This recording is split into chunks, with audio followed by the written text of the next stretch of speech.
Hey guys, it's Abhiram here. Welcome back to another episode of DRIVETERRAIN. Today we're looking at one of the latest competitors in the mid-size crossover SUV segment from China, the Geely Monjaro. Now, Geely as a brand have been doing quite well in the recent years, especially in Dubai. When I went to the showroom to pick up the car, I can see a lot of activity. People are really interested in the brand. So what we have with us today is the top of the range GF Plus variant, which comes in at about 138,000 dirhams. So pricing is actually quite competitive for this segment.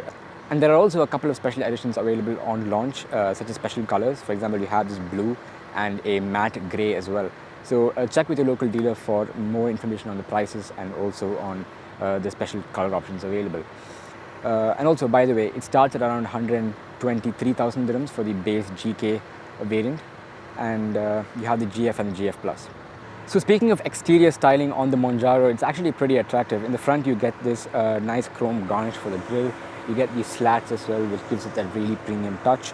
There's some more chrome garnishing on the bumper below. And overall, you do get that SUV-like presence from the front. Especially these headlights, they have that really imposing look, which looks really nice. Full LED, by the way. However, there are no fog lamps. Coming to the side profile of the Monjaro, again, you've got some pretty distinctive styling. You've got a sharp line that starts from the headlights and terminates at the taillights. You've got chrome finishing around literally everything. You've got chrome around the windows. You've got chrome down here. Again, it kind of adds those subtle premium touches. Then you also have chrome on the door handles, which by the way have keyless entry, so you can place your hand on the door handle, they'll unlock, and close the door and place your finger on the sensor, it will lock. So that's again pretty cool. And also when you walk towards the car at night, and it's actually called a certain feature in the infotainment screen called welcoming lights. So if you walk towards the car, even if you did not unlock it, the lights will still come on to greet you, which is actually pretty nice. And the wheels, well, they're actually 20-inch wheels. So this top GF Plus variant gets 20-inch wheels, whereas the lower GK trims get 19-inch wheels. Coming to the rear profile of the Monjaro, well, you have quite a distinctive styling going on. You have this beautiful LED strip of taillight at the back, so it's full LED by the way. And you have a Geely badge written here in space letters, a Monjaro badge over there, a four-wheel drive badge, and also some chrome garnishing on the bumper. So let's check out what the boot space looks like. So it's an electronic tailgate. You just put your hand here on the button and it will open automatically. And no beeping of any sorts. So in the back, well, there's actually quite a lot of space. You can easily fit like two large suitcases in here comfortably. As for amenities in the boot, well, you have a 12-volt charging socket. You have a light which lights up the boot. There's a fire extinguisher, and then you have your spare wheel underneath along with your roadside assistance kit. So yeah, it's a pretty spacious boot, and there's also a boot separator which can be pulled and actually attached here on the side. So you basically attach it on either side and you can have a boot separator as well. Stepping into the interiors of the Monjaro, and you're greeted by a mix of materials. So you've got stuffed plastics on the top, you've got hard touch plastics down below, you've got suede finishing for your dashboard with beautiful contrast bronze stitching. You've also got a bronze finish around the AC vents as well, and the way the vents are designed are also really sleek and elegant, and they do give the required airflow as well. You also have ambient lighting here on the door cards. You've got a bronze finishing for your door handles as well, and suede is found almost everywhere throughout the car. Even the seats are actually a mix of suede and leather as well. And as for the seats themselves, they are incredibly comfortable. You've got 8-way power adjustment for the driver's seat, 6-way power adjustment for the passenger seats. You've got ventilation for both the seats and memory function for the driver's side seat as well. I mean, these seats, yeah, they are really comfortable. If you are someone who enjoys long drives, yeah, this is the perfect car, and these seats are really good. And coming to the actual dashboard, you have three massive screens, 12.3 inches each. So one for the instrument cluster, one for your central infotainment screen, and one for the passenger side as well. Now, speaking of the actual user interface, well, it's not the most intuitive to use. It does take some time getting used to, but once you get used to it, it's fine. The one thing I like is that they've given the air conditioning controls at least here on the dash as buttons. However, even a volume knob would have been appreciated, but overall it's fine. The only thing it lacks is Apple CarPlay and Android Auto, which is pretty much a feature that you find in most cars these days. So yeah, I would definitely say that is a miss.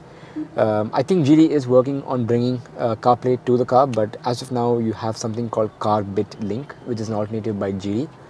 And that's basically an application that you can download from the App Store, which lets you stream your iPhone screen to the infotainment screen. And it's not the most intuitive to use. It does take some time getting used to, and because you're actually streaming the screen, you can't use the touchscreen here to control anything. Other than that, you've got a lot of other vehicle functions. For example, your air conditioning controls and your seat ventilation controls. You've got your vehicle settings as well, as different pages in the infotainment screen. You've got your home page as well, where you can display your multimedia and your Bluetooth phone and the different applications. And the additional passenger side screen doesn't really do much. It's more of like an extension to your central infotainment screen. Coming below, you've got buttons for your air conditioning. You've got a start stop button right there. You've got a Qi wireless charging pad, which is again does charge the phone pretty quick. You've got a pad here to keep your phone. You've got the transmission lever for your 8-speed automatic. You've got a park button right here, your electronic parking brake.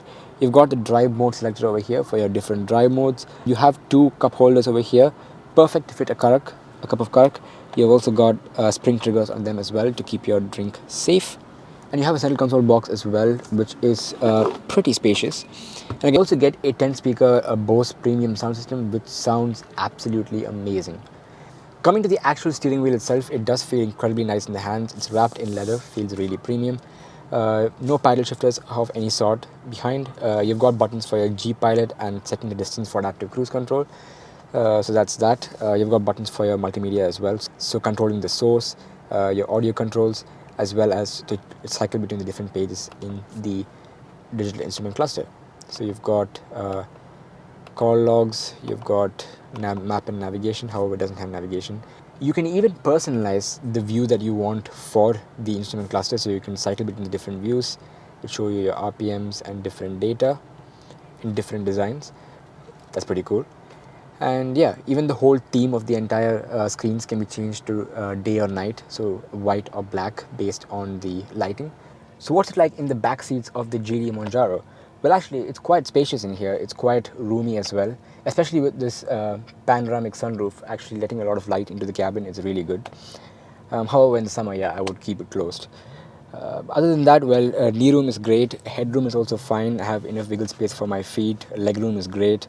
And as for the seats themselves, well, the incline is a bit more than I like. I'd like it to be a bit more upright, especially considering where the windows are. Yeah, I'd like it to be a bit more upright, but nothing too much to complain about.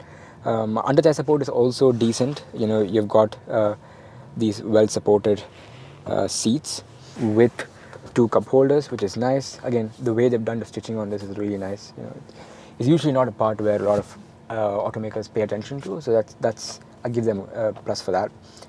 Other than that, well, you've got rear AC vents, important for our market, so they can be adjusted in terms of temperature and the mode. You've got 2 USB-A charging ports. You've got some space here to keep some things.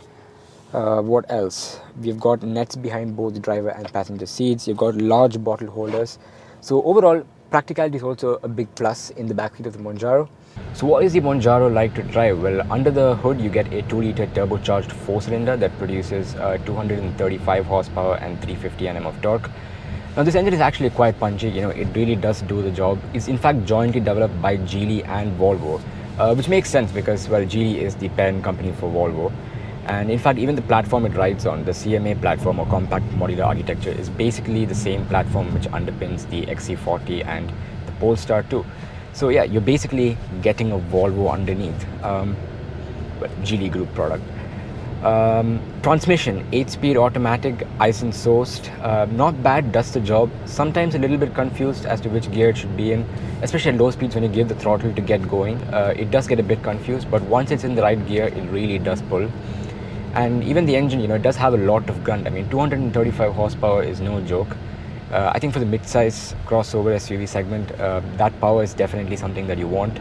And it does deliver the power pretty well. So power goes to all 4 wheels through a 6th generation Borg-Warner 4-wheel drive system. And if you're wondering who Borg-Warner is, well, they are an American automotive and e-mobility supplier. So they are the same group of people who did the all-wheel drive coupling for the Lamborghini Huracan, you know, the very first Huracan which came out. So they definitely know what they're doing, you know, they are no joke. So other than that, well, the actual ride and comfort, it's not bad. I mean, this full option GF Plus trim has like 20-inch wheels and it still is fine. I mean, over bumps it could be a bit more towards the stiffer side, but Again, the lower variants, I think the GK does get 19-inch wheels, so that should have a better ride than this.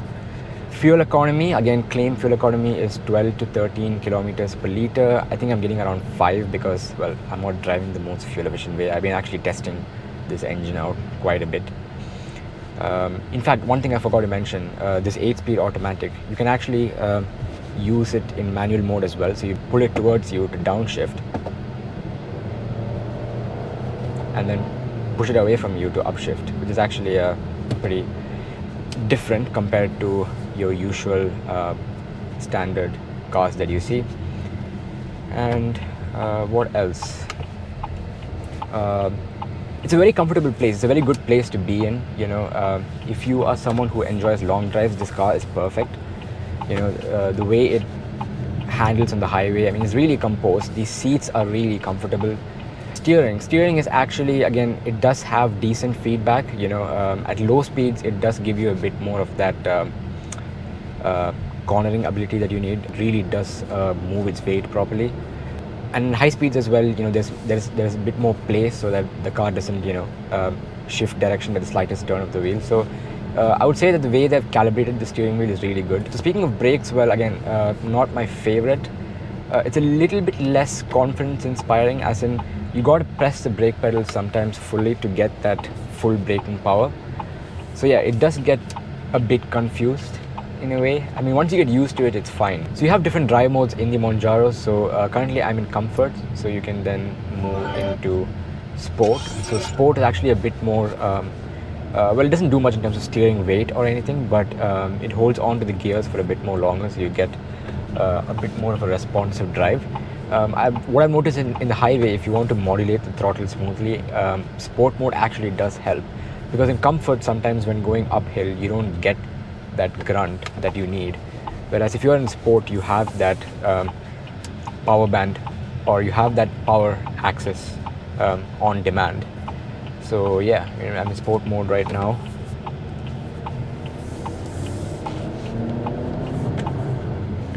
And yeah, it does handle pretty agile. Handling is pretty good. And there's also some other modes. So you have, sport, comfort, eco, you have sand, snow, off-road, intelligent, sport, comfort. So yeah, we'll leave it in comfort. And you also get something called G Pilot, which is basically like the adaptive cruise control plus lane keep assist. And it does work pretty well. If you're on a straight highway and you keep G Pilot activated, it will sit at speeds up to 130 comfortably and keep you centered in the lane with adaptive cruise control. So that's for the actual assist features. But other than that, you've got blind spot warnings, lane keep assist, rear cross traffic. Every safety feature out there, you name it, this has it. So yeah, it's pretty well equipped in that manner. So final thoughts on the Monjaro. Well, I think, fundamentally, engineering-wise, this is a really good car. It's got a very good platform, it's got a good transmission, it's got a decently good engine as well. The only thing they need to work on is the UI, so they need to bring Apple CarPlay to it, or Android Auto, or at least navigation, to kind of, equip it with the basic features. I mean, it does have Bluetooth audio, and it does have the car bit link using which you can stream, but again, that's not the most intuitive thing. They need to work on that. But again, people have found their own solutions by, using computers to install it and stuff, so that's fine. So that's not a deal breaker. Like, fundamentally the car is really good. And like I said, for long distance drives and, for ultimate comfort driving, this is perfect. Like, you can literally sit in this. Like, you won't even feel, I think, discomfort if you do a trip to Abu Dhabi and back with this. I mean, this can do it all day long. I mean, it's really, these seats are extremely comfortable. So yeah, comfort definitely for the win. Air conditioning is also decent. It takes about 10 minutes to actually cool the car, but once the car is cooled, it does maintain that pretty well. The AC at low speeds as well, it does give a decent blow of air. So yeah, air conditioning is not bad. And yeah, I think pricing as well is also competitive. I think it starts around 123 or 24,000 for the base GK trim, and then you have the GF and the GF Plus. And I think even the range topper comes in at below 150,000 if I'm not wrong. So yeah, pricing is also perfect. So I think yeah, if you're in the market for a mid-size crossover SUV and you want all these features, I think at this price point, this is one of the options that you should consider. If you enjoyed this video, do not forget to hit the subscribe button and like and share this video with your friends, and let me know what you think of the Geely Monjaro and if there's any specific car that you want me to review. Once again, stay safe, have a great day, and goodbye.